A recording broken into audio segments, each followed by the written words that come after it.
शुरू करें मैं। नमस्कार। I welcome Honorable Finance Minister Srimati Nirmala Sitharaman ji, Minister of State Sri Anurag Thakur ji, Secretaries from the Ministry, friends from the media. After the announcement of fiscal stimulus package of rupees 20 lakh crore by the Honorable Prime Minister yesterday, the Finance Minister is going to share the details of the package under Mission Atmanirbhar Bharat. First, the Honorable FM and MOS will brief, then we will take some questions from you. Over to Finance Minister.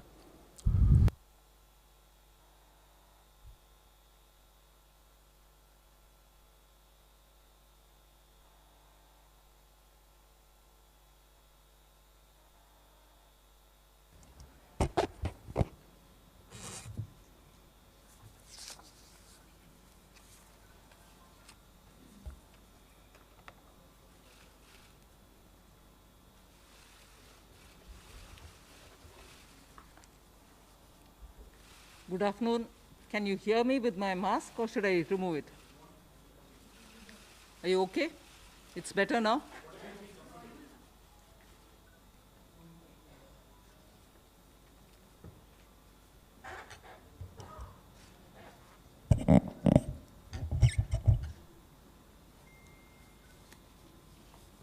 Good afternoon. I'm sure all of you will have heard the Honorable Prime Minister speak last night to the nation. He laid out a vision, a comprehensive vision. And that vision was laid out after wide and deep consultation with several sections of our society. And these discussions were held at various levels with various ministries and also gradually taken up to the level of the Prime Minister's office, and the Prime Minister himself has been spending considerable time to make sure that the inputs obtained are given due consideration and they form a part of the package that's being given to the country.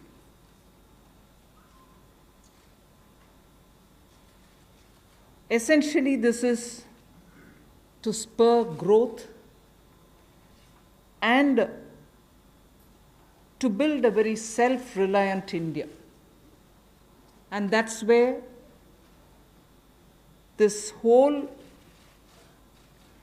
initiative is called as Atmanirbhar Bharat Abhiyan. And the word Atmanirbhar India is the one which you will be hearing me say quite often. I know, coming from South India, a lot of people wondered what it actually meant. So for their benefit, I'll just say what it means in the 4 languages, subject of course to perfectionist corrections. Suya Sarbu Bharadam in Tamil, Suya Adharita in Telugu, Suyam Asarittan in Malayalam, and Swayam Avalambita in Kannada. Subject to correction, it may not be the perfect translation, but something to take it closer to what it means. So Atmanirbhar Bharat is what we are talking about. And you heard the Prime Minister clearly say that this is going to be resting on 5 important pillars. 5 important pillars: the economy, infrastructure, technology-driven systems, demography, and demand.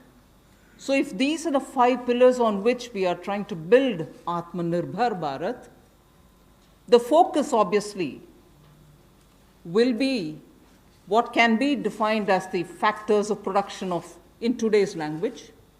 Factors of production, all of us know that we've been hearing it: land, labor, capital and enterprise.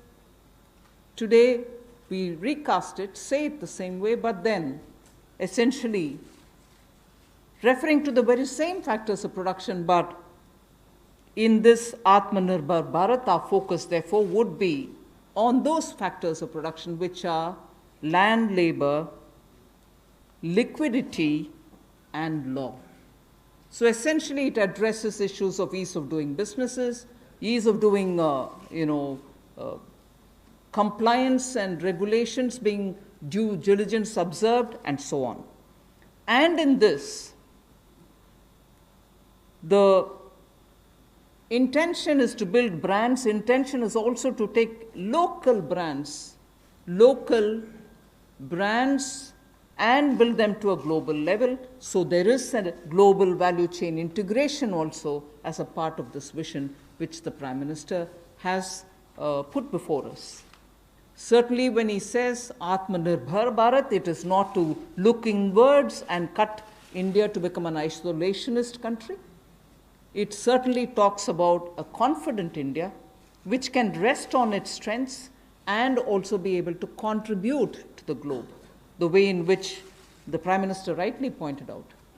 The production of PPE and masks and also ventilators to an extent has rapidly grown within these 40 days. We have the capability, we have the enterprise to build such capabilities and help the world with it. And therefore, India shall continue contributing to the globe. You've also been seeing, I'm moving away from Prime Minister's last night's speech, you've been seeing that the government being led by Prime Minister Modi, even in 2014-19 regime, was a listening, was a sensitive, and also was a responding government. And that is why I list before you the various reform-driven steps which have been successfully taken. It's important for us to recall that now. Even as we talk about building a new India, building an India which is going to be Atmanirbhar. If I were to group them into different categories and list out what has been done by this government, even in between 2014 and 19, if you were to talk about the poor, we had the DBT-based reforms, based on which today, as we look at the migrants, look at the poor, look at the lockdown in their lives and the impact it has made in their lives, the DBT enabled us to directly put money into their accounts, and they didn't even have to go to the bank to collect it. The bank mitras were able to come and deliver the money, and therefore that reform based on Jan Dhan accounts, based on Aadhaar, and based on mobile technology has brought a revolution in this country, which many countries do recall now, and many of them are not able to do it, although India is able to do it. So for the poor, the DBT, the micro-insurance schemes, PM Awas Yojana, Ujjwala Yojana, again something which has made it possible for people to have free cooking gas in the last 3 months. It wouldn't have been possible to reach out to the poor to have their cooking gas given unless the Ujjwala scheme was so successfully implemented. Swachh Bharat Abhiyan and Ayushman Bharat. And therefore for the poor, during the last tenure, the several schemes which benefited were all reform driven. If I were to talk about agriculture in the same spirit, PM Fasal Bima Yojana, PM Kisan Yojana, which again has come off handy, that we were able to front load the money to the Kisan during this lockdown. Otherwise it wouldn't have been possible. Creating new fisheries department, Krishi Sinchai Yojana, were all aimed at bringing reform in agriculture. Similarly, talking of business and also trying to bring in better business environment. PSB cleanups happen, public sector banks clean up after a heavy load of phone banking resulting in NPAs. Public sector banks recapitalization, FDI liberalization, ease of doing business reforms, which were taken down to the third level of administration governance. IBC reforms, GST reforms, and today because of the GST reforms, you're able to see what impact lockdown is having on small and medium businesses. And finally, reforms in other areas, very quickly to recall. National Highway Authority, the TOT plans, the airport privatizations, power sector reforms, which resulted in India becoming a power surplus country from shortages always. 175 gigawatts of solar targets out of 86 gigawatt has already been achieved out of that number. And cleaning up of the coal mine sector. These are all things which I would want to recall here before we talk about what we are offering in the Atmanirbhar Bharat. This is the foundation. This is the credential with which the Prime Minister has always been on the side of reform, reform for better living in this country, ease of living in this country.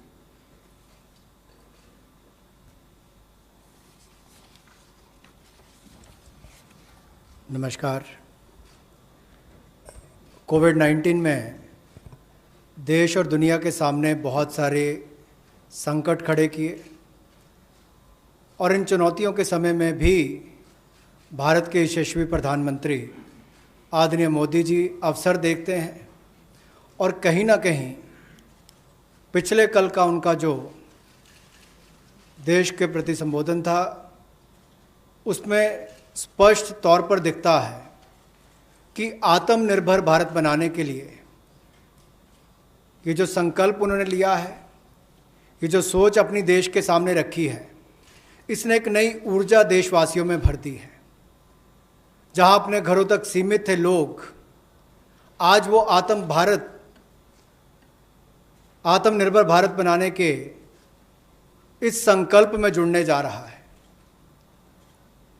और संकट में अवसर देख रहा है। और शायद यही कारण है कि दुनिया के मुकाबले अगर भारत का देखा जाए तो इस लड़ाई में बहुत अच्छे कदम रहे।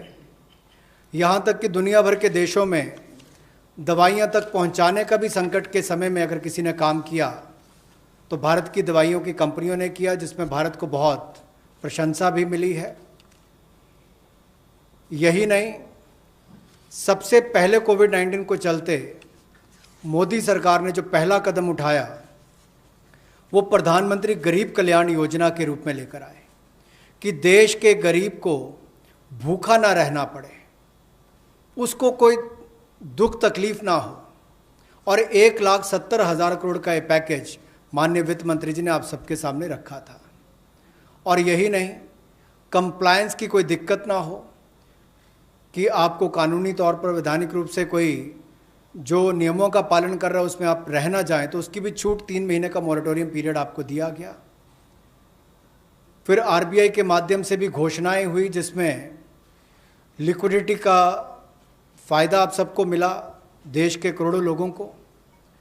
तो मेरा मानना ये है कि रिफॉर्म्स की जब माननीय प्रधानमंत्री जी बात करते हैं कि आत्मनिर्भर भारत हमने बनाना है, तो उसके 5 स्तंभ की उन्होंने बात की है, 5 पिलर्स की बात की है, जिसकी विस्तार में उल्लेख माननीय वित्त मंत्री जी ने किया है। मैं एक बात इसमें और कहना चाहता हूं कि ये जो हम इकोनॉमी की बात करते हैं, अर्थव्यवस्था की बात करते हैं, पहला स्तंभ आधारभूत ढांचा हमारा ऐसा हो जो आधुनिक हो। और यही नहीं, हमारे सिस्टम जो है वो 21वीं शताब्दी में हमें विश्वगुरु बना सकें, उस लायक हम बनाएं। वाइब्रेंट डेमोग्राफी की हम बात करते हैं, युवा शक्ति को हम राष्ट्र शक्ति और राष्ट्र निर्माण के रूप में लगाएं और उनका लाभ उठाएं। और डिमांड को कैसे बढ़ाना है और डिमांड सप्लाई चेन का समन्वय कैसे बना रहे और अर्थव्यवस्था आगे और कैसे बढ़े, इसके इस्तेमाल को करने की भी ज़रूरत है। बोल्ड रिफॉर्म्स का पूरा लेखा जोखा माननीय वित्त मंत्री जी ने पिछले 6 वर्षों का दिया है। मैं यही कहूँगा, बड़े निर्णय करने के लिए मोदी जी जाने जाते हैं। चाहे वो गुजरात में आए भूकंप के समय वापस कच्छ को खड़े करने की बात हो, या आज के संकट के समय भारत में पीपीई और मास्क के निर्माण की बात हो।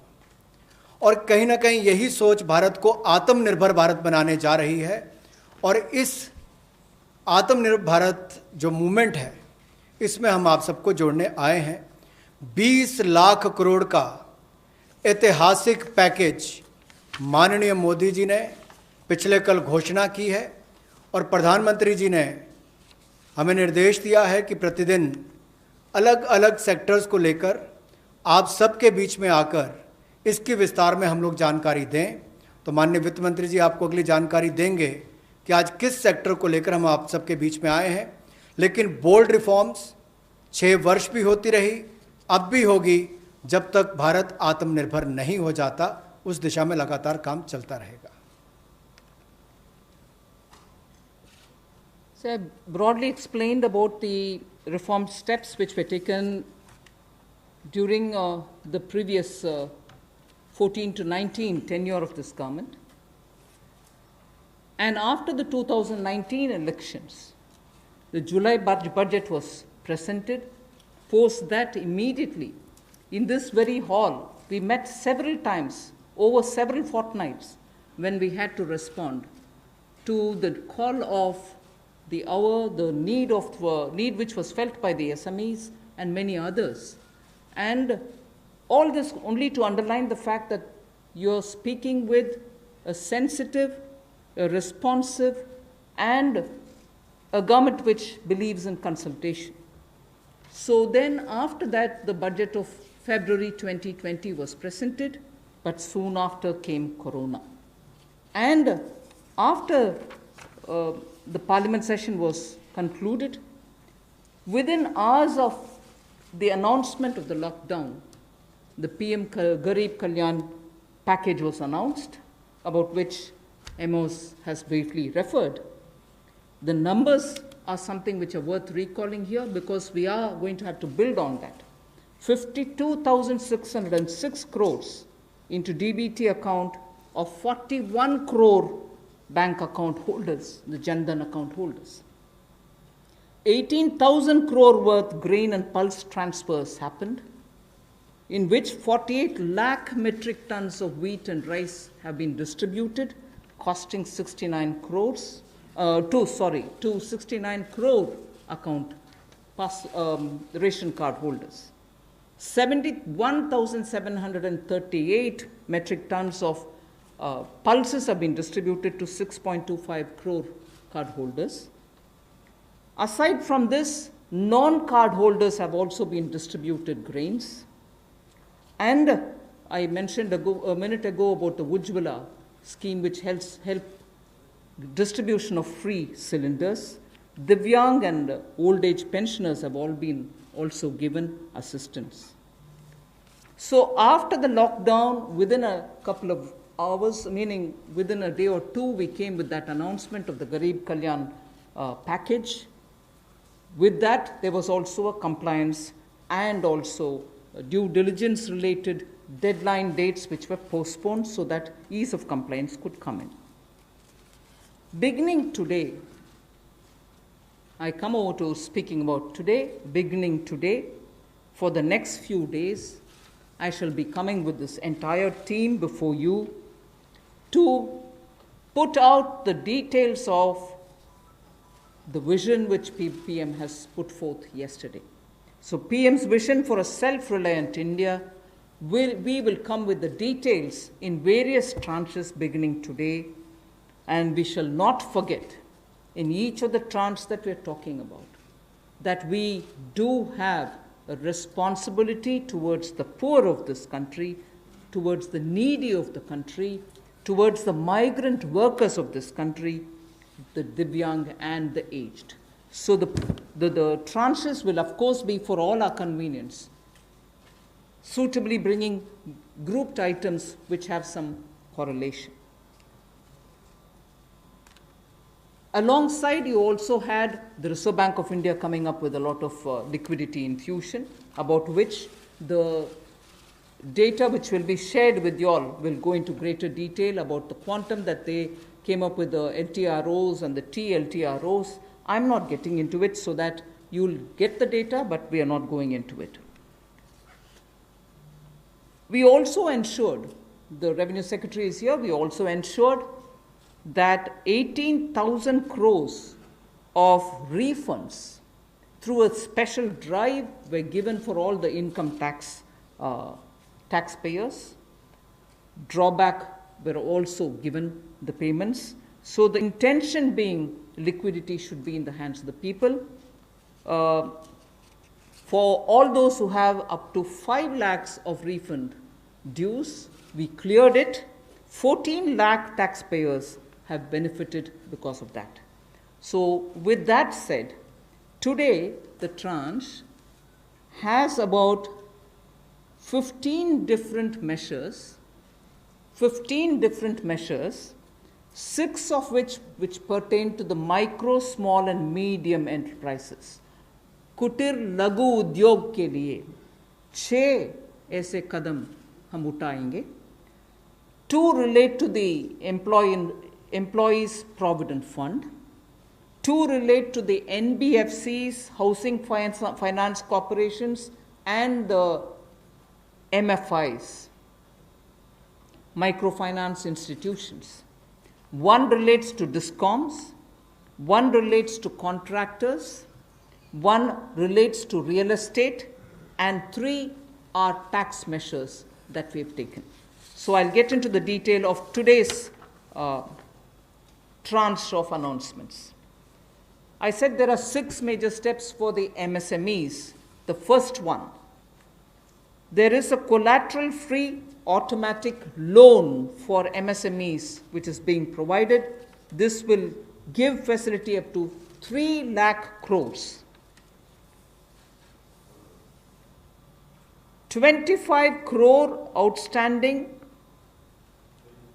for those MSME units for whom 25 crore is the outstanding loan, or 100 crores whose turnover will benefit from this. These loans will have a 4-year tenure, and there will be a moratorium given for 12 months. These are going to be 100% credit guaranteed over as a cover given to banks and NBFCs on principal and interest.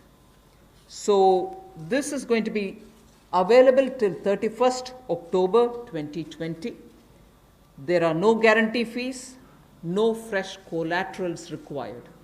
So I guess this will benefit 45 lakh units so that they can resume their business activity and also safeguard jobs.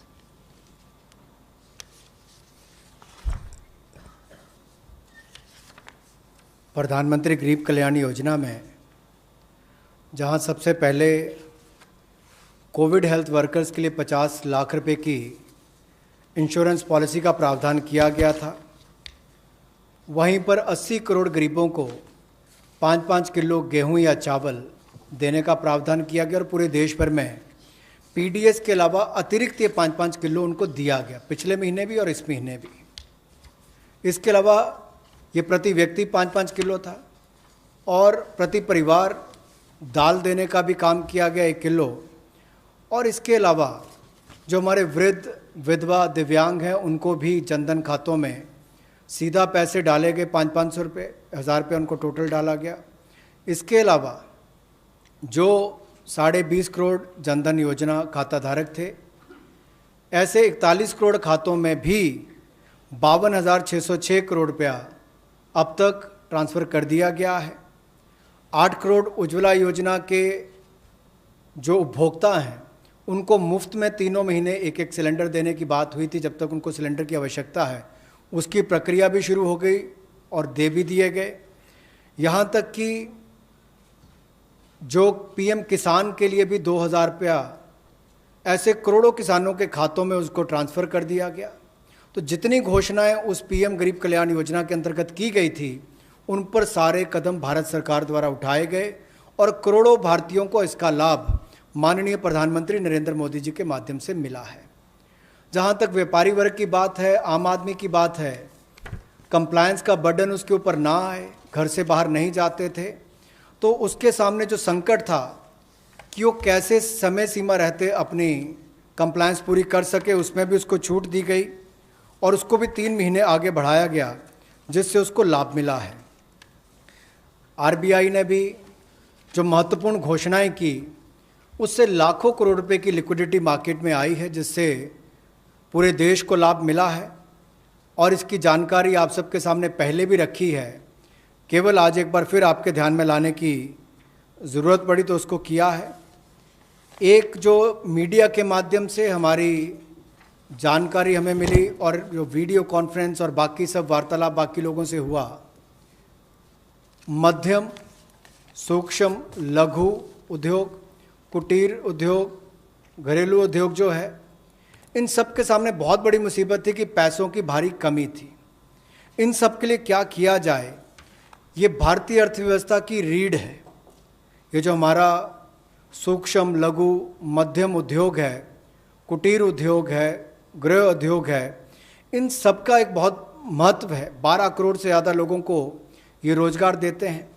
तो ऐसे कारोबार और व्यापार करने वाले, विशेष तौर पर MSME sector जो है, इसके लिए आज एक बहुत बड़ी घोषणा है कि collateral free automatic loan 3 lakh crore रुपए का मध्यम सूक्ष्म लघु कुटीर और गृह उद्योग को मिलेगा। इसमें किसी को अपनी ओर से कोई गारंटी, कोई कोलेटरल देने की आवश्यकता नहीं है और इसका समय सीमा भी 4 वर्ष की होगी और पहले 12 महीने यानी कि पहला 1 वर्ष उनको प्रिंसिपल रीपेमेंट नहीं करना पड़ेगा, इनके मूलधन का चुकाना नहीं पड़ेगा, मूलधन को नहीं चुकाना पड़ेगा और 12 महीने की इस पर छूट रहेगी और 4 वर्ष के लिए उनको ये ऋण दिया जाएगा। तो 3 लाख करोड़ रुपए का ये ऋण, ये हमने बगैर किसी गारंटी, बगैर किसी कोलेटरल के भारत के मध्यम सूक्ष्म लघु उद्योग, कुटीर और गृह उद्योग के लिए मोदी सरकार ने करके दिया है। I just moved to the next one, which is about a 20,000 crore subordinate debt proposition which we are bringing. If the earlier one, which was just now explained by the MOS, was for standard MSMEs who, because of lockdown, couldn't move forward because they didn't have money, they didn't have cash coming in. So for buying raw materials or paying the wages, if they had a problem, you had that emergency credit line which we spoke about just a minute ago. Now I come to talking about subordinate debt through which we want to infuse about 20,000 crores. These are meant for stressed MSMEs. So if you're providing for the standard, you're now providing for the stressed MSMEs. Now the stressed MSMEs do have a problem of equity. So for them, through a subordinate debt provision, we want to provide about 20,000 crore liquidity. 2 lakh MSMEs are likely to benefit from this. The functioning of the MSMEs which are NPA or are stressed, all of them will be eligible. For this subordinate debt-based scheme, NPAs or stressed MSMEs will all be eligible for this. The government will be providing about a 4,000 crore as its contribution to the CGTMSE, the Credit Guarantee Trust, and they will be then able to provide the partial credit guarantee support to the banks, as a result of which stressed and NPA MSMEs will immediately benefit. तनाव में जो सूक्ष्म लघु मध्यम उद्योग या कुटीर या गृह उद्योग हैं, उनकी इन परिस्थितियों को देखकर गौण कर्ज या अधीनस्थ ऋण के रूप में 20,000 करोड़ रुपए का प्रावधान इन स्ट्रेस्ड एमएसएमईज के लिए किया गया है, ताकि इनकी जो कमी आती थी उस कमी को दूर किया जा सके। और इसमें भी लगभग 2 लाख से ज़्यादा मध्यम लघु सूक्ष्म कुटीर उद्योग को लाभ मिलने वाला है और ये 20,000 करोड़ का गौण ऋण ये तनाव वाली एमएसएमईज को दिया जाएगा। The next of the MSME linked steps that we are taking, this is the third. There is a fund being created for infusing about 50,000 crore as equity into the MSMEs. This will benefit those MSMEs who have the potential and who are viable. So we spoke about those who are standard. We spoke about those who are NPAs and stressed. Now I'm talking about MSMEs who may be doing viable business and who need hand-holding because of the situation thanks to the COVID. So this fund of fund, with a corpus of 10,000 crores, through mother fund and daughter fund framework, will be able to provide the growth potential MSMEs greater support, and this, we think, will help MSMEs to expand their capacities, and this will also encourage them eventually to get listed in the markets which they can choose. जो मध्यम लघु सूक्ष्म उद्योग अच्छा कर रहे हैं, विस्तार करना चाहते हैं, आगे बढ़ना चाहते हैं, लेकिन उनके आकार को बढ़ाने की, क्षमता को बढ़ाने की सुविधाएं नहीं मिल पाती थी, तो उसके लिए फंड्स ऑफ फंड्स का प्रावधान किया गया है और इस फंड्स ऑफ फंड्स के माध्यम से 50,000 करोड़ की इक्विटी इन्फ्यूजन होगी, ये हम करने जा रहे हैं। इससे इन सभी अच्छा काम करने वाले मध्यम लघु सूक्ष्म उद्योगों को अपना आकार और क्षमता बढ़ाने का अवसर मिलेगा। The next one is something which all of us have been waiting for a long time, about the definition of MSMEs. I'm sure you heard from several sources that this discussion has been going on.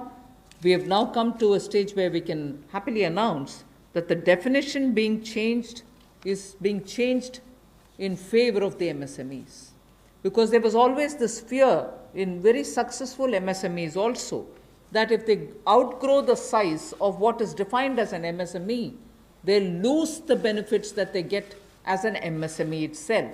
So outgrowing this definition meant outgrowing and going out of receiving benefits. Therefore, MSMEs preferred to remain within the definition rather than grow. Now what we are coming with is a change in the definition of MSME so that they need not worry about growing in size. They will still be able to get quite a lot of benefits which otherwise, as an MSME, they had got. So now how do we change it? I told you why we are changing the definition. How are the changes being brought about? What exactly is the change which is coming in? The change is that investment limit which defined an MSME is being revised upwards. So you can be a slightly more larger invested company, but you're still going to be considered only as an MSME.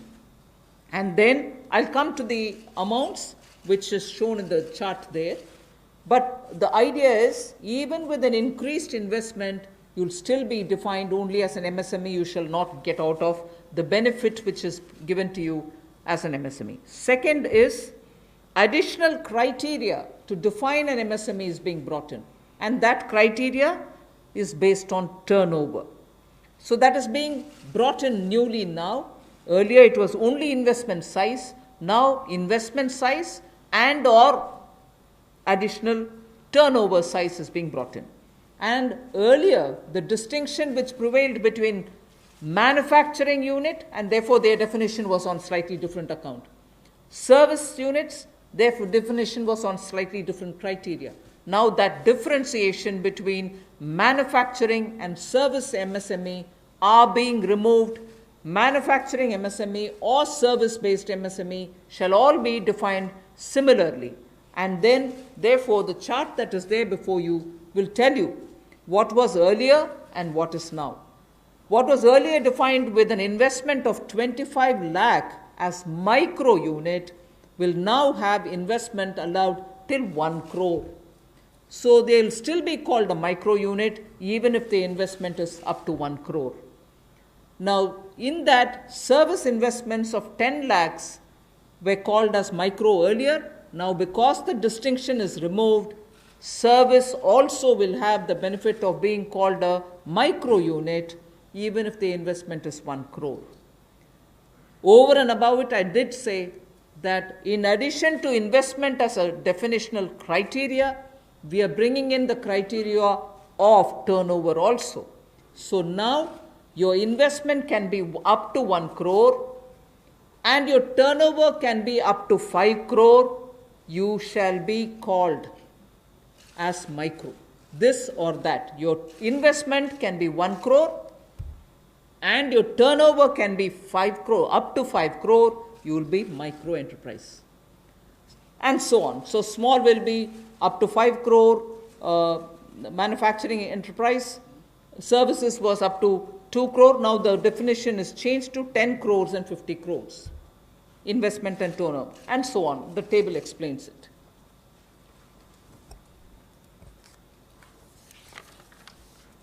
सूक्ष्म लघु मध्यम उद्योग में इसकी परिभाषा में कम दहलीज होने के कारण ये लगातार संकट रहता था कि अगर हम इससे बाहर जाएंगे तो हमें जो हमारे बेनिफिट्स मिलते हैं, लाभ मिलते हैं, उससे हाथ धोना पड़ेगा। और यही कारण था कि हमारे कुटीर सूक्ष्म लघु उद्योग कभी बड़ा बनने का सपना नहीं देखते थे, और सपना देखते भी थे तो ये जो सीमा इसके लिए रखी गई थी, कम दहलीज थी, इसके कारण ये बड़े नहीं हो पाते थे। और कहीं ना कहीं जो आज कंपटीशन है उसमें फिर ये बहुत पीछे रह जाते थे। वर्षों लंबित मांग है, वर्षों से मैं सुनता आ रहा हूँ, चौथी बार एमपी बन गया, कब से शुरू हो रही, आज तक वही मांग है। मैं धन्यवादी हूँ प्रधानमंत्री मोदी जी ने इस पर ये कदम उठाने के लिए कहा है। और जो पहले क्राइटेरिया था कि मैन्युफैक्चरिंग यूनिट जो है वो 25 लाख से कम इन्वेस्टमेंट की होगी तो माइक्रो में आएगा, और सर्विस एंटरप्राइजेज जो थी वो 10 लाख तक की अगर उसने इन्वेस्टमेंट की होगी तो माइक्रो में आएगा। अब इसमें एक बदलाव किया गया है कि निवेश की लिमिट को तो बढ़ाया ही गया है, साथ में कारोबार को भी जोड़ा गया कि आपने व्यवसाय या कारोबार कितना उस वर्ष में किया है। तो इसको इन्वेस्टमेंट को बढ़ाकर माइक्रो के लिए 25 लाख से बढ़ाकर 1 करोड़ तक की जो इन्वेस्टमेंट करेगा वो माइक्रो यूनिट कहलाएगा। और ये मैन्युफैक्चरिंग और सर्विसेज दोनों के लिए एक ही क्राइटेरिया रहेगा, तो सर्विस सेक्टर को भी माइक्रो में आने का लाभ मिला है। तो 1 करोड़ से कम निवेश करने वाले को माइक्रो इंडस्ट्री में जो 5 करोड़ तक का व्यापार कारोबार करेगा उसको माइक्रो कहा जाएगा। स्मॉल वाले के लिए 10 करोड़ तक का निवेश और 50 करोड़ तक का कारोबार करने का प्रावधान, और मीडियम जो है उसमें 20 करोड़ तक का निवेश और 100 करोड़ तक की टर्नओवर। तो आप कल्पना कीजिए कि कल तक जो शायद मीडियम वाले के लिए आता था वो आज आपके स्मॉल वाले के लिए भी उससे बेहतर ऑप्शंस आकर खड़ी हो गई। तो इससे हमारे कुटीर सूक्ष्म लघु मध्यम उद्योग को बहुत बल मिलने वाला है। एक और बैंकों का हाथ पकड़ना, पैसा देना, दूसरी तरफ से डेफिनेशन चेंज करके उनके आकार और क्षमता को बढ़ाने का अवसर देना, ये अपने आप में क्रांतिकारी कदम इस दिशा में लिया गया है। I move to the fifth step in the MSMEs. I said total 6 measures have been are getting announced today. Of the 6, the fifth one is that for government procurement, tenders up to 200 crores will no longer be on global tender route, meaning global tenders will be disallowed in government procurement for tenders up to 200 crores. Why is this being done?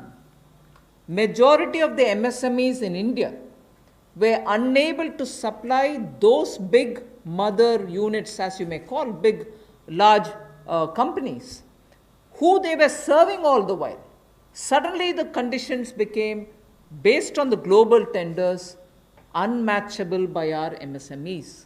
So they were disqualified from supplying to companies for whom they actually grew as ancillary units. As a result, many of our MSMEs were not anymore able to participate in supplying products to many of these large units. So by bringing this condition now, we are saying for global tenders worth 200 crores or less, particularly for government procurement, they need not be global tenders at all. So this will make MSMEs do their business with a lot more confidence and carry on with it. Self-reliant India will also then be able to serve Make in India, because small units can now be participant in government purchases. पिछली 2 slides में भी आपने देखा होगा कि कुटीर, सूक्ष्म, लघु, मध्यम उद्योग के लिए जो बड़े कदम उठाए गए हैं, 3 लाख करोड़ के कोलेटरल फ्री और कोई नई गारंटी दिए बिना एक और से ऋण उपलब्ध करवाना, उसके अलावा जो बाकी कदम उठाए गए और उनकी परिभाषा बदलने का काम भी किया गया, तो ये कदम उससे एक और स्तर ऊपर है कि ये सब बदलने के बाद उनको कामकाज जब मिले तो कंपटीशन में कहीं ना कहीं अनफेयरनेस जो होती थी उसमें हमारे लोकल उद्योग वो पीछे रह जाते थे। तो लोकल को बल, लोकल से ग्लोबल तक जाने की बात जो कल तक प्रधानमंत्री जी ने कही, उसी दिशा में एक ये कदम है। लोकल के लिए वोकल भी, लोकल को बल भी, लोकल से ग्लोबल भी। तो ये इसीलिए ग्लोबल टेंडर्स जो हैं ये 200 करोड़ तक से कम वाले जो हैं, इसमें यानी कि 200 करोड़ से कम वाले में ग्लोबल टेंडर्स नहीं होंगे। इसमें हमारे सूक्ष्म, लघु, मध्यम उद्योग को लाभ मिलेगा और कहीं ना कहीं आत्मनिर्भर भारत की जो हम बात करते हैं उस दिशा में कदम ये भी उठाया गया है। The sixth step towards MSMEs is post-COVID, trade fairs, exhibitions are going to be very difficult. So we shall ensure that e-market linkage is provided across the board for all these MSMEs so that they're able to find their market easily in the absence of being able to participate in trade fairs which cannot be held in this environment. Also, very importantly, Government of India and also CPSEs, where there are receivables by MSMEs, we now announce that within the next 45 days, all their receivables will be cleared. The CPSEs and Government of India will honor every MSME receivable within the next 45 days. इसी तरह से एक बार फिर कुटीर, सूक्ष्म, लघु, मध्यम उद्योग के लिए ये जो चुनौतियां कोविड-19 के समय शुरू हुई कि घरों तक सीमित होना पड़ा और आप कहीं जाकर सामान बेचने में दुविधा आती थी, तो ई मार्केट लिंकेज करने की बात की, क्योंकि ई कॉमर्स का आजकल ज़माना भी आया है, वो भी होगा। और इसके अलावा व्यापार मेलों में कैसे वो इन्वॉल्व हो सके, उनका शामिल होना हो, प्रदर्शनियों में उनकी पार्टिसिपेशन हो सके, इसके लिए कदम उठाए जाएंगे। और जो हमारे सार्वजनिक केंद्र उपक्रम है उसमें जो अगर उनके कोई पेंडिंग पेमेंट्स है, सरकारी है या PSUs में है, उनको भी अगले 45 दिनों में बल देकर वापस उनकी पेमेंट हो, ऐसा प्रयास किया जाएगा ताकि जल्द से जल्द उनकी पेमेंट हो, ताकि उनको राहत मिल सके। I now move to talking about EPF. You were aware during the Pradhan Mantri Garib Kalyan package, some measures were extended for the EPF. In that, we had said units which have 100 workers, 90% of whom are earning less than 15,000 rupees, will be able to draw from their EPF from the funds because they needed money in their hands. We have now, and for the 3 months, the payment of EPF also was given relaxation. What I would now like to say before you is a liquidity relief is being given for all EPF establishments. In this, 12% which is paid by the employer and 12% by the employee contribution. we extend the support which Government of India gave for another 3 months. We had given it for March, April, and May 2020. The payments were made into their eligible accounts by Government of India for March, April, and May. Nearly 3.6 lakh establishments benefited from this.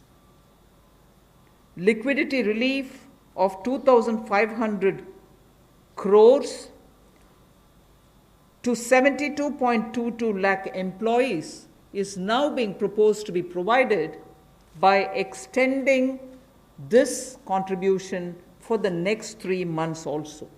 June, July, and August 2020, the EPF contribution will be paid by Government of India, and this shall provide 2,500 crore liquidity support. So what was given earlier for March, April, and May is now being extended for another 3 months, which will be June, July, and August, and therefore we shall be infusing 2,500 crore liquidity, and 72.22 lakh employees will benefit from it. 1,70,000 crore के प्रधानमंत्री गरीब कल्याण package में एक सुविधा दी गई थी कि EPF जो है, प्रोविडेंट फंड जो है, वो 12% जो कर्मचारी उसका भी और जो नौकरी देने वाला उसका भी 12% भारत सरकार देगी। और ये पहले 3 महीनों के लिए हमने किया था, जिसकी भुगतान कर भी दिया गया पहले 2 महीनों के लिए, और इसको अगले 3 महीने और बढ़ा दिया जाएगा। इसका प्रावधान भी जून, जुलाई और अगस्त के लिए कर दिया गया है। 3,67,000 ऐसी संस्थाओं के 72,22,000 ऐसे कर्मचारियों को इसका लाभ मिलेगा, जब कर्मचारी का 12% हिस्सा भी और नियोक्ता जो नौकरी देने वाला है उसका 12% हिस्सा भी भारत सरकार देगी, और ये कुल मिलाकर 2,500 करोड़ के लगभग का लाभ इनको मिलेगा। The next on EPF again, in order to provide more take-home salary for the employees and also to give relief to employers in the payment of PF for those which have not been covered under the earlier description, which is if you have 100 employees, 90% of whom are drawing less than 15,000, we announced a scheme earlier, which I'm extending for another 3 months. That's what was announced a minute ago. The second one in EPF now is the statutory PF contribution for those who are not covered in the earlier one is being reduced from 12% to 10%. So for the next 3 months, employers need to pay only 10% and not 12% so that they will have some more money in their hands. However, for the central public sector enterprises and for state PSUs, we will continue to pay 12%. So this reduction is not for the government. However, government employees government employer still pays 12%. But employees in these public sector undertakings will be given the advantage of paying only 10%. So a liquidity relief of 6,750 crores for both the employee and employer will be available for the next 3 months.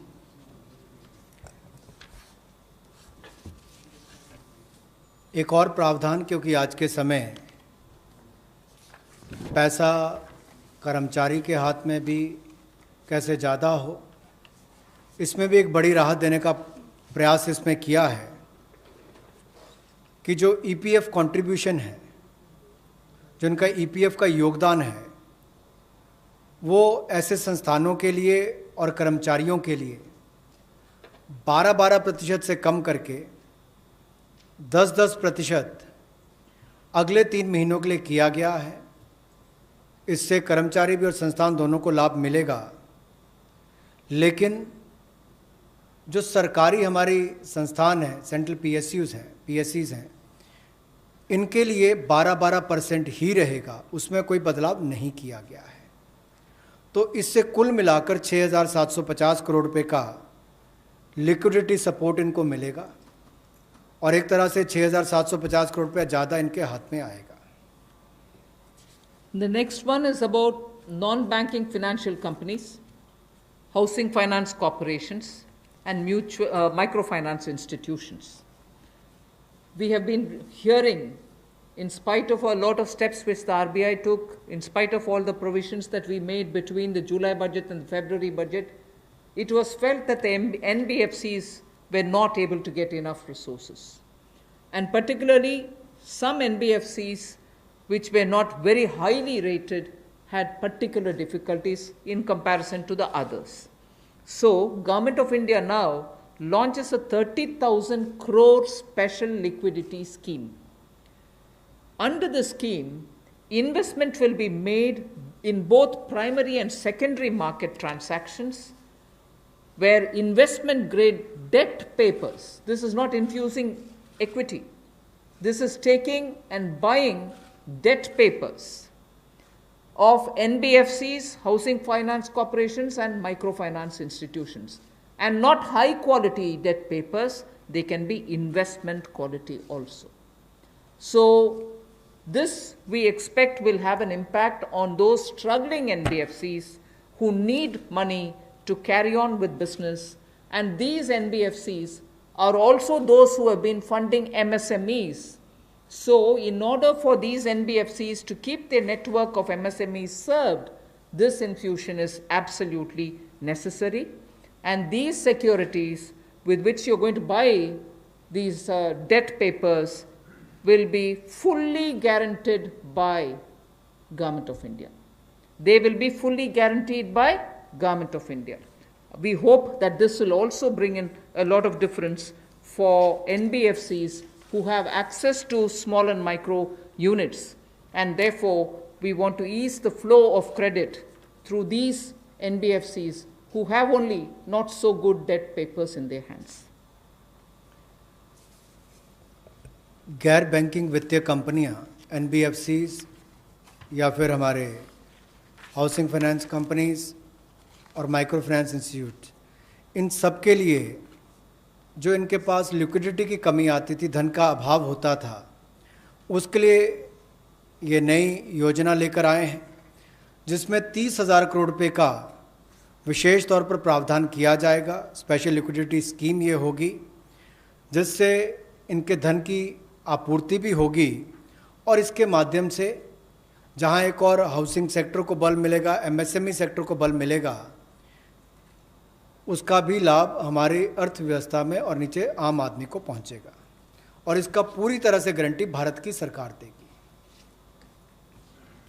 The next facility also for the NBFCs is to give 45,000 crore liquidity infusion through a partial credit guarantee scheme for the NBFCs in particular. This is an existing scheme, but we are expanding its scope.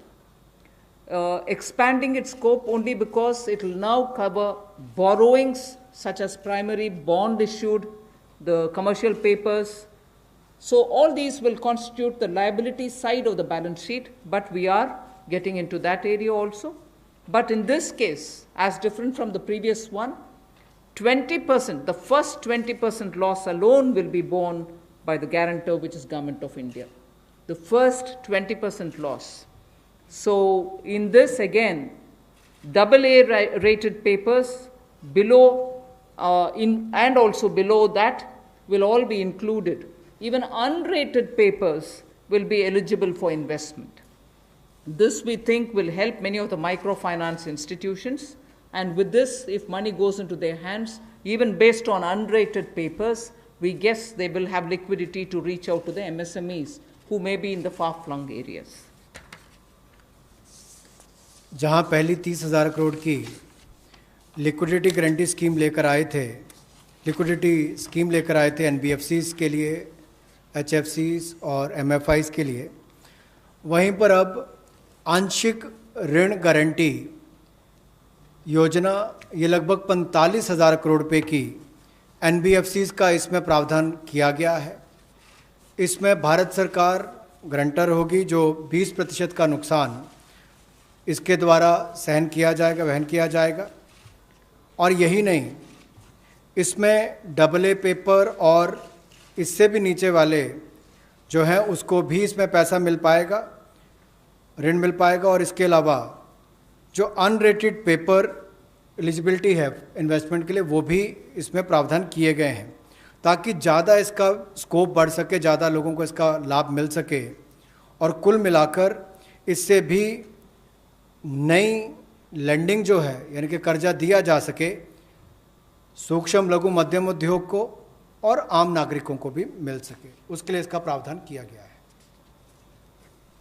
I move over to talking about the DISCOMs.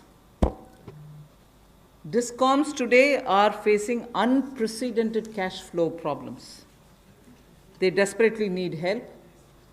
Otherwise, they are unable to pay the power generating companies. You know, all the states, DISCOMs are in serious crisis.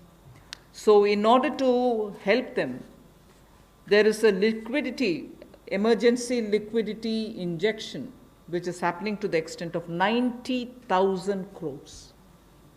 Now the Power Finance Corporation, REC, the Rural Electrification Corporations, both of them put together will infuse liquidity of 90,000 crores to all the DISCOMs against all the receivables that they have.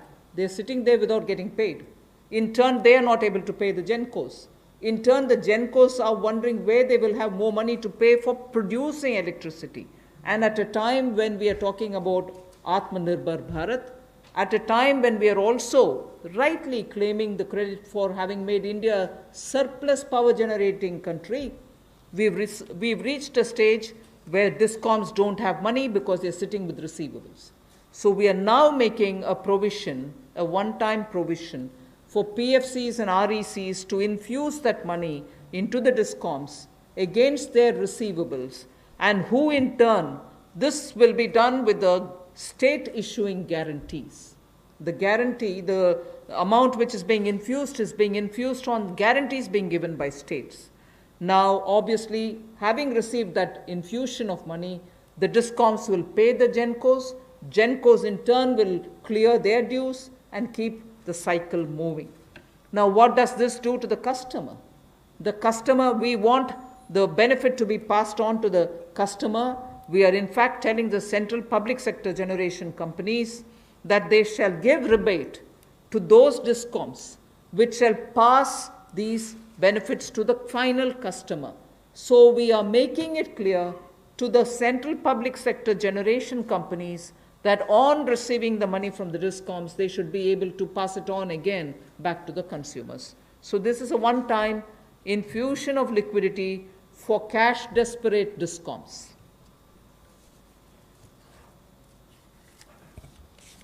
बिजली वितरण कंपनियों की आय में जो भारी कमी आई है और लेनदारी जो इनके कई राज्यों से बढ़ी है, उसके कारण भी ये अभूतपूर्व नकदी प्रवाह की स्थिति इनको देखनी पड़ रही है।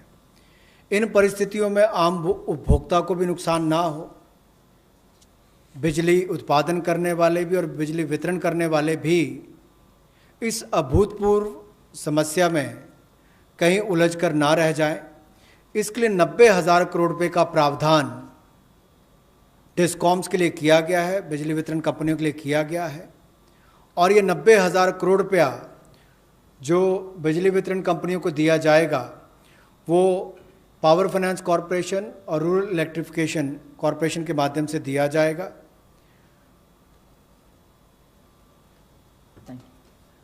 I move over to the next, which deals with contractors. All Government of India agencies, such as the railways, road transport, highways, CPW, etc., will now give 6 months extension without any cost to the contractors, so that extension should cover construction work or goods and services contracts that they have with central government agencies. They can take additional 6 months to comply with the contract conditions.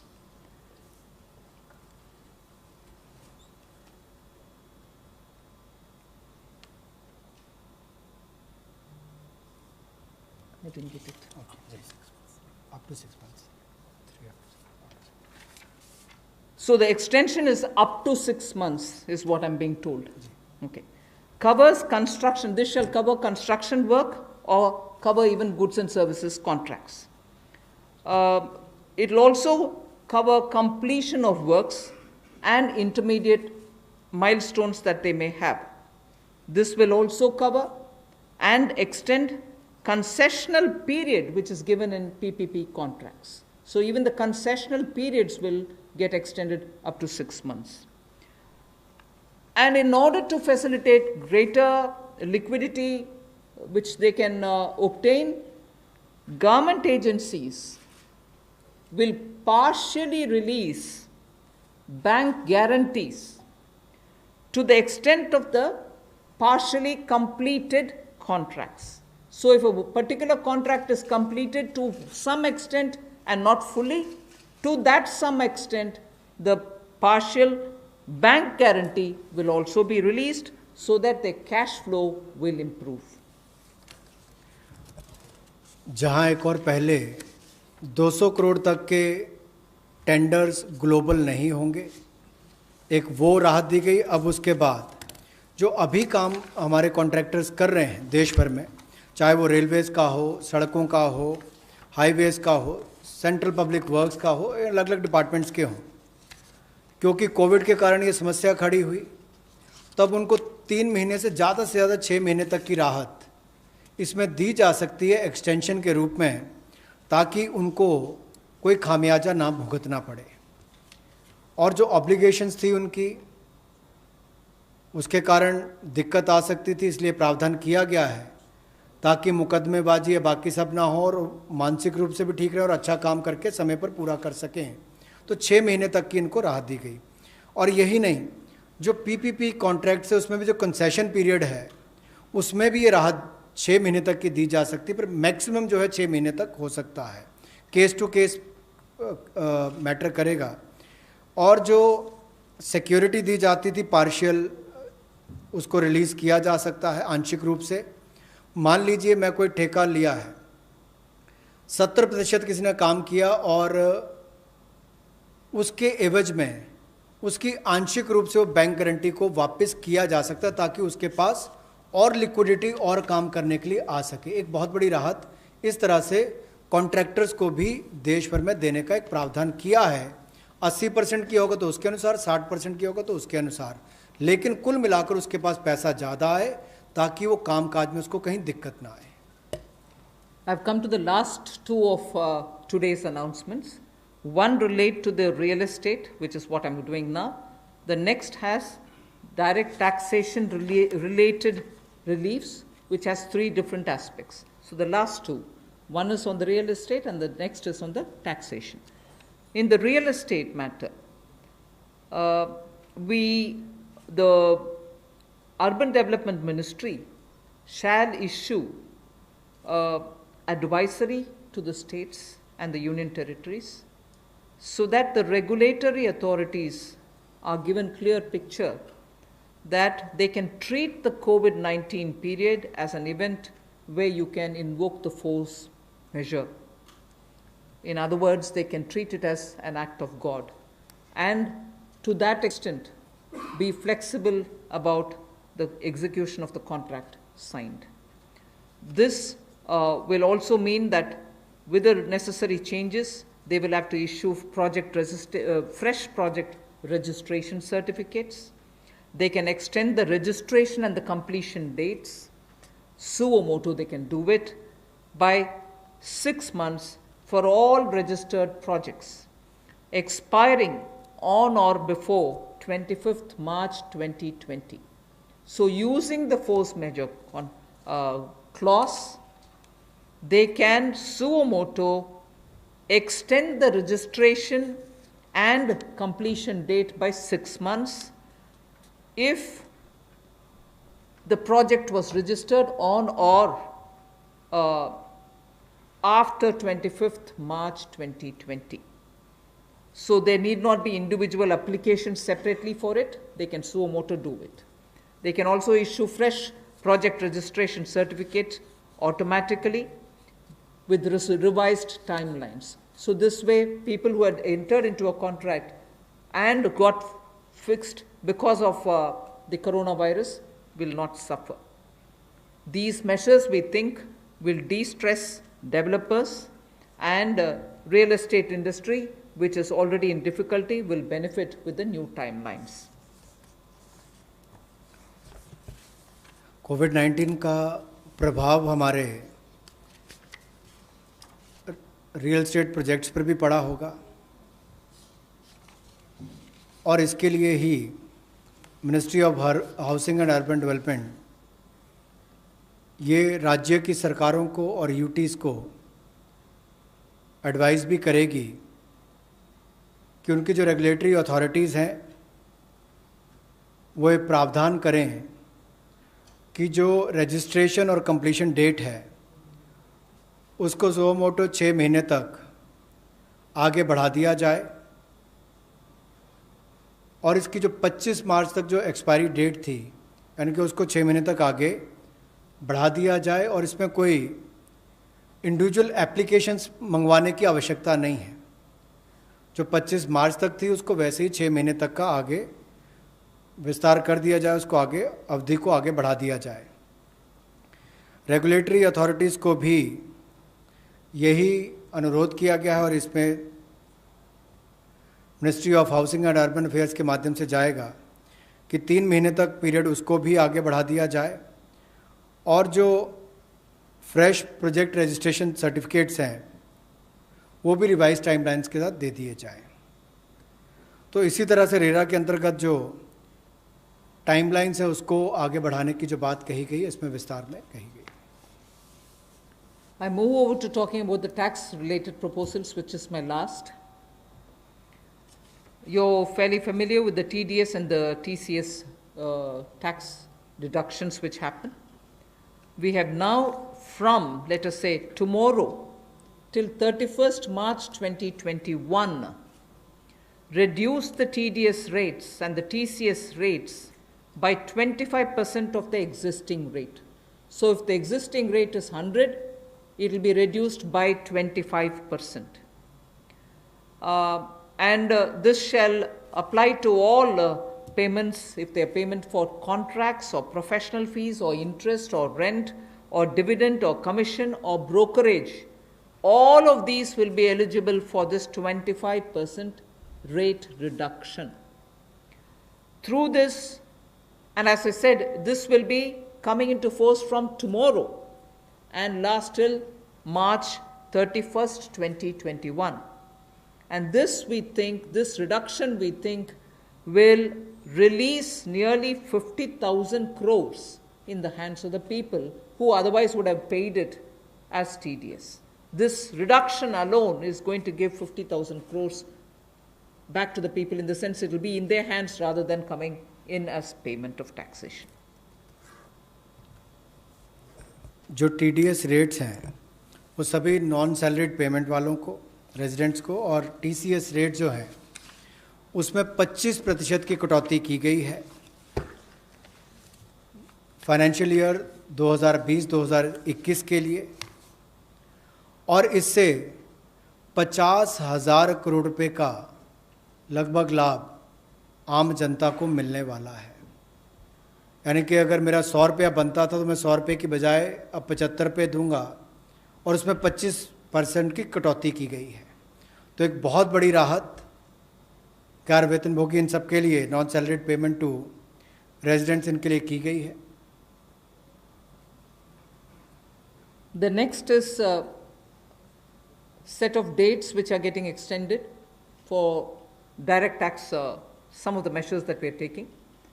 All pending refunds to charitable trusts and non-corporate businesses and professions, including that of proprietorship, partnership, LLP and cooperatives, shall be issued immediately. I did mention at the beginning that we have already refunded quite a lot of refunds which were either 5 lakhs or lesser to individuals who waited for their refund for a long time, and through that nearly 14 lakh people had benefited.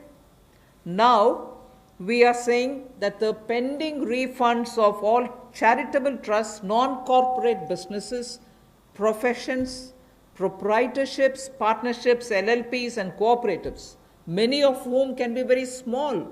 Many of these are in cooperative sectors, many are MSMEs, many are small partnerships.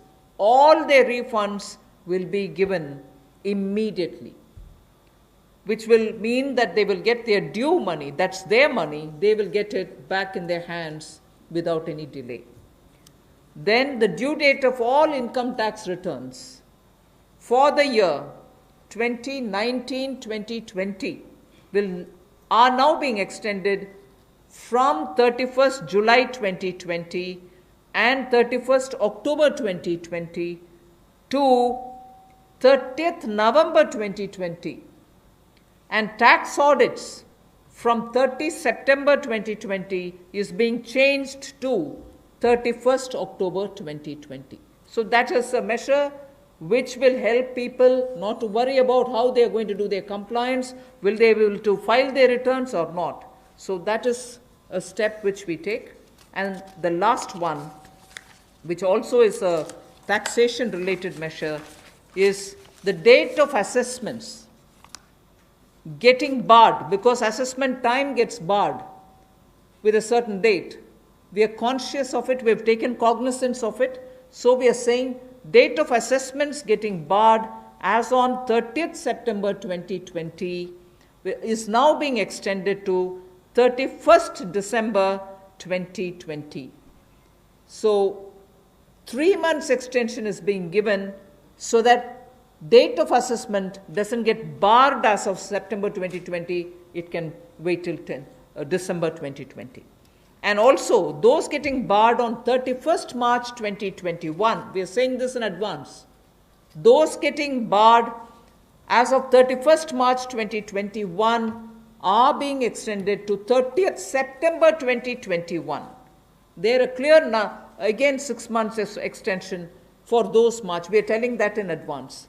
31st March 2021, which we are getting debarred, will now be moving over to 30th September 2021. And the last point that I would want to share with you all for this evening is, we've launched this Vivad Se Vishwas scheme for making payment, and there was a component that you had to pay 10% extra if it is beyond a certain date. Now, without any additional amount which is to be paid, in total, the whole Vivad Se Vishwas scheme is getting extended up to 31st December 2020. And for this extension, no extra payment is being asked. So the entire Vivad Se Vishwas moves over to 31st December 2020. 5 lakh तक के refund 14 lakh से ज़्यादा लोगों को अब तक वापस कर दिए गए थे। उसके अलावा जो उससे ऊपर वाले उसकी भी प्रक्रिया शुरू, और बहुत सारे लोगों को वो भी वापस कर दिए गए हैं जो रिकॉर्ड समय के अंदर किए गए। अब इसके अलावा जो पेंडिंग रिफंड्स हैं, चाहे वो चैरिटेबल संस्थाओं के हों, ट्रस्ट के हों, या नॉन कॉरपोरेट बिजनेस या प्रोफेशंस के हों, यानी कि प्रोप्राइटरशिप, पार्टनरशिप, LLP, कोऑपरेटिव्स, इनको भी जल्द ही इनके रिफंड्स इशू कर दिए जाएंगे ताकि पैसे की कमी कहीं पर ना आए।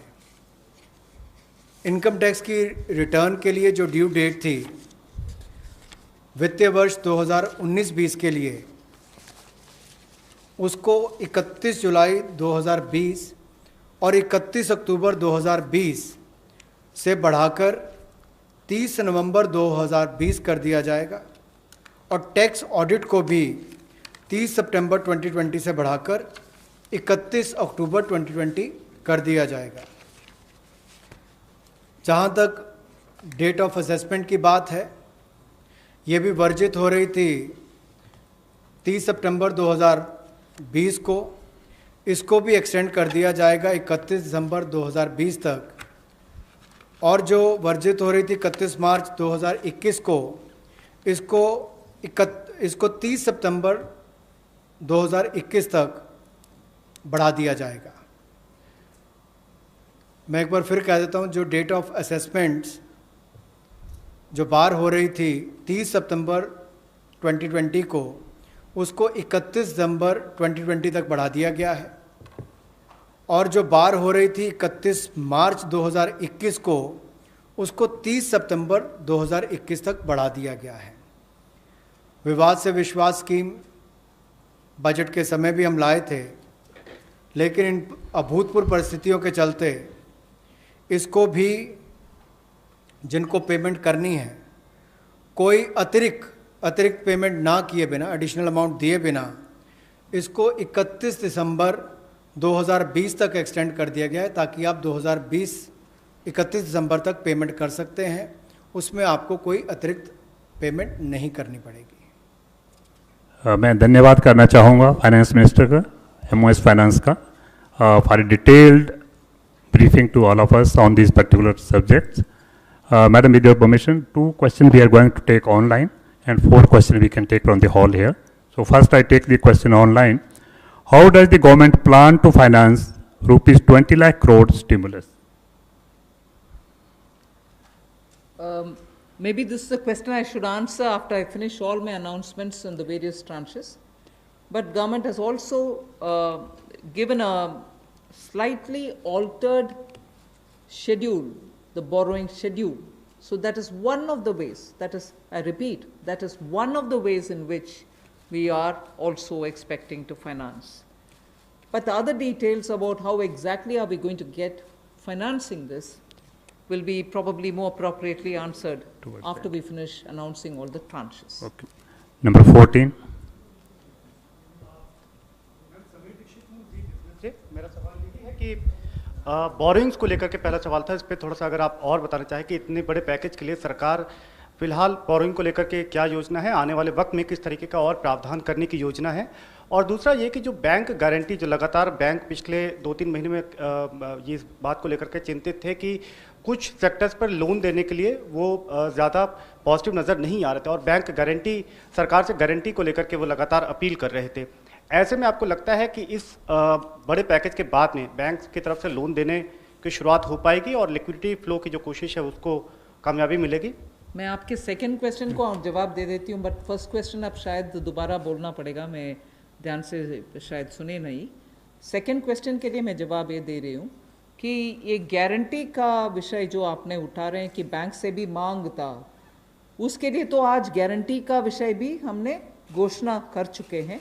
सो उसके कारण हम ये मानते हैं कि बैंक्स में थोड़ा और तैयारी होगी, मगर वैसे भी पिछले एक सप्ताह से बैंक सेक्रेटरी इधर देवशीष पांडा जी हैं, लगातार कितने बैंक से क्रेडिट जा रही है, किन को जा रही है, MSME की जा रही है, रिटेल सेक्टर को जा रहे हैं, ये विषय हम फिनांस मिनिस्ट्री के हैंडल से और PIB के द्वारा भी जानकारी देते आ रहे हैं।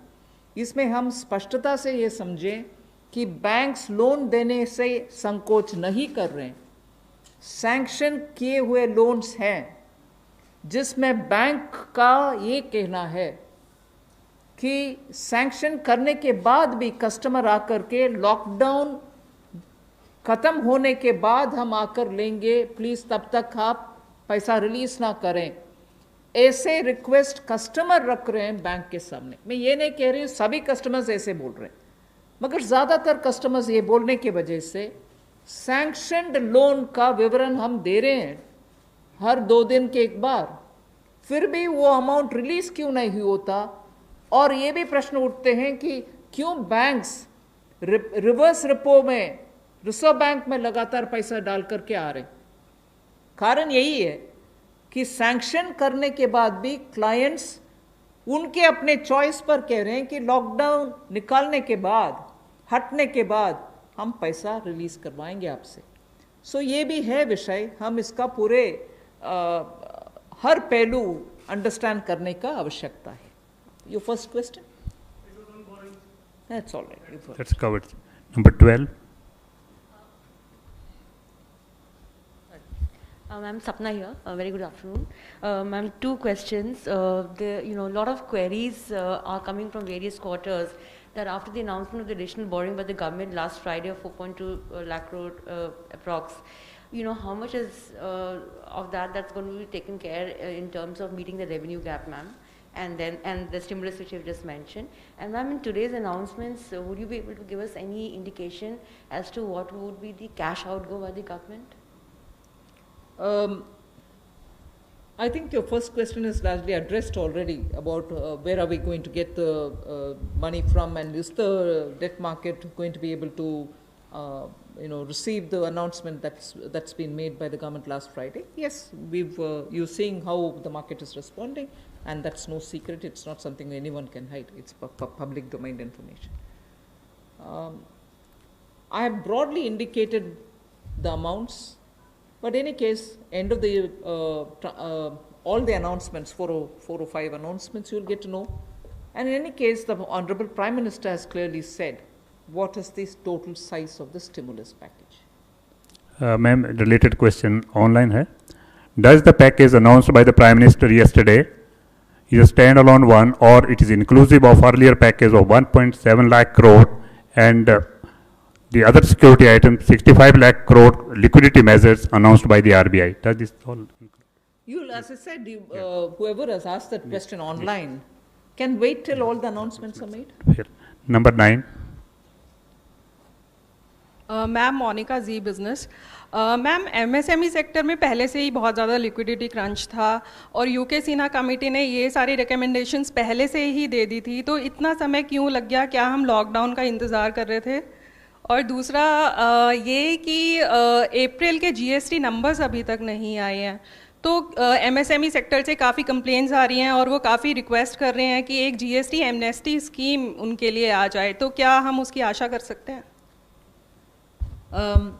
एमएसएमई के लिए अभी इतने सारी घोषणा, पता नहीं मुझे क्यों आप उसको लॉकडाउन के लिए हम कौन इंतज़ार करते हैं जी लॉकडाउन के लिए? आप क्षमा कीजिए, मुझे कैसे उसका जवाब देना है पता नहीं चल रही है। मगर एमएसएमई के लिए हम धीरे धीरे जुलाई बजट में भी घोषणा किए, उसके बाद पार्शियल गारंटी का अनाउंसमेंट भी हुआ, फरवरी के बजट में भी एमएसएमई के लिए बहुत सारे कदम हमने उठाए, और अभी कॉम्प्रिहेंसिवली स्ट्रेस्ड हो, एनपीए हो, सस्टेनेबल और वायबल यूनिट्स हो, उन सब के लिए अलग अलग हिस्से पर एमएसएमई के लिए स्टेप्स उठा रहे हैं। और जीएसटी रेवेन्यू के ऊपर रेवेन्यू सेक्रेटरी को मैं बोलूँगी कि प्लीज़। नंबर 13। आपने जो सवाल पूछा कि जीएसटी का जो अप्रैल महीने का फिगर अभी तक डिक्लेयर नहीं किया है, आपको मालूम है कि जीएसटी के जो रिटर्न्स फाइलिंग के डेट्स है वो सब एक्सटेंड हो गए हैं। एक बार जब अगर एक्सटेंड कर दिया जाए कि हमने बहुत सारे रिटर्न्स कहा है कि जून तक भरना है, या जो 5 करोड़ से ज़्यादा के जो लोग हैं उनको भी हमने टाइम दिया है, तो एक्सटेंशन देने के बाद अब जो ये जो फिगर्स है इसके बारे में स्पष्ट स्थिति जो है सो हमें 30 जून तक ही मिल पाएगा हमें।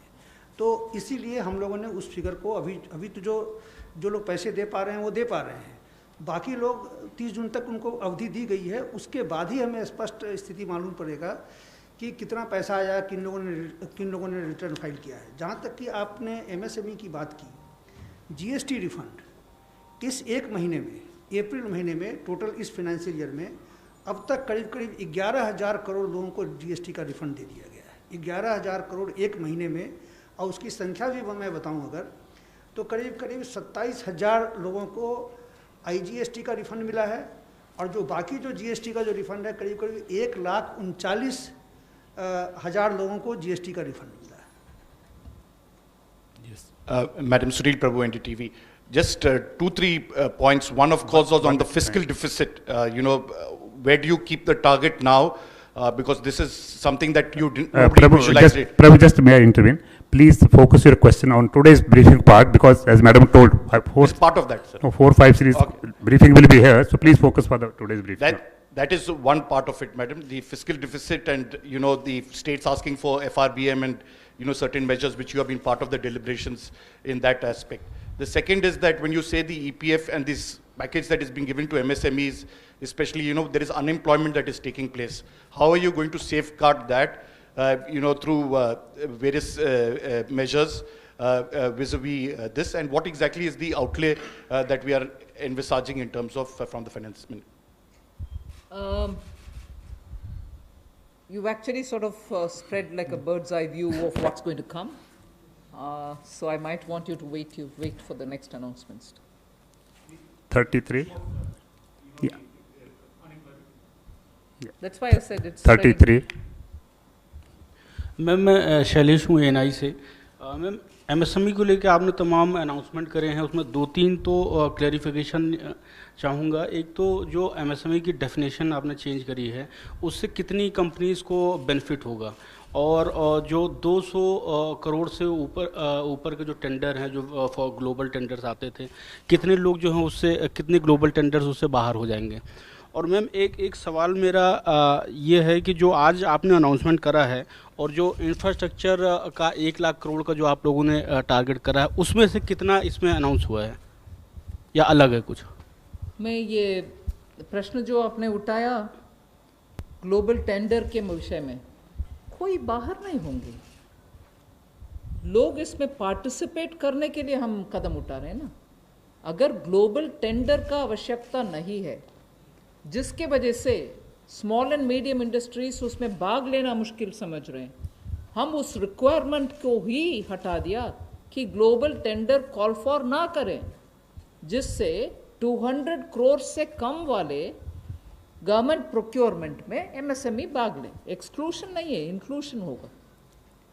Last question 104। वो आंकड़ा मैं बाद में दूंगी। अभी the intention of that definitional change is to have more companies remain as micro, small and medium enterprises. Growing की वजह से वो इस definition से बाहर ना हो जाएं, इसके लिए कितने यूनिट बेनिफिट होंगे, if anybody of the secretaries have that information they can give, नहीं तो हम आपको कैलकुलेट करके देंगे कितने यूनिट इससे दोबारा एमएसएमई के डेफिनेशन के अंदर आएंगे। मैं आमिर हूँ न्यूज़ नेशन से। एक ब्रॉड पिक्चर को लेकर के एक सवाल है कि जो लॉकडाउन की स्थिति हुई उसके बाद से अब तक भारतीय अर्थव्यवस्था को कितना नुकसान पहुंच चुका है, और दूसरा ये कि जो ये आपका स्टिमुलस पैकेज है 20 लाख करोड़ का, लॉकडाउन की स्थिति आगे भी बढ़ती है अगर, और ये स्थिति ऐसे ही बनी रहती है, तो इससे इसको कितना अर्थव्यवस्था को फायदा पहुंचेगा और कितना अब तक नुकसान अर्थव्यवस्था को हो चुका है? आप दोनों प्रश्न इतना स्पेकुलेटिव प्रश्न पूछ रहे हैं, मेरे से जवाब देना मैं आसान नहीं समझ रही हूँ। अगर lockdown continue, how can I answer?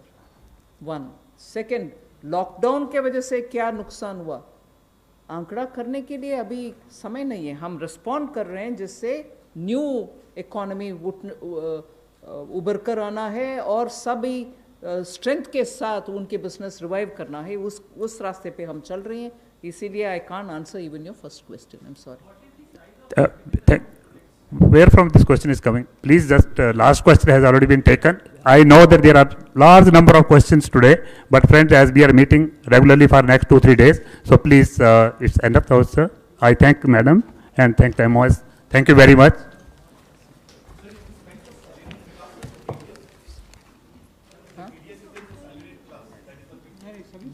No, everybody, regular salary वाले भी, non regular salary वाले भी. It's not.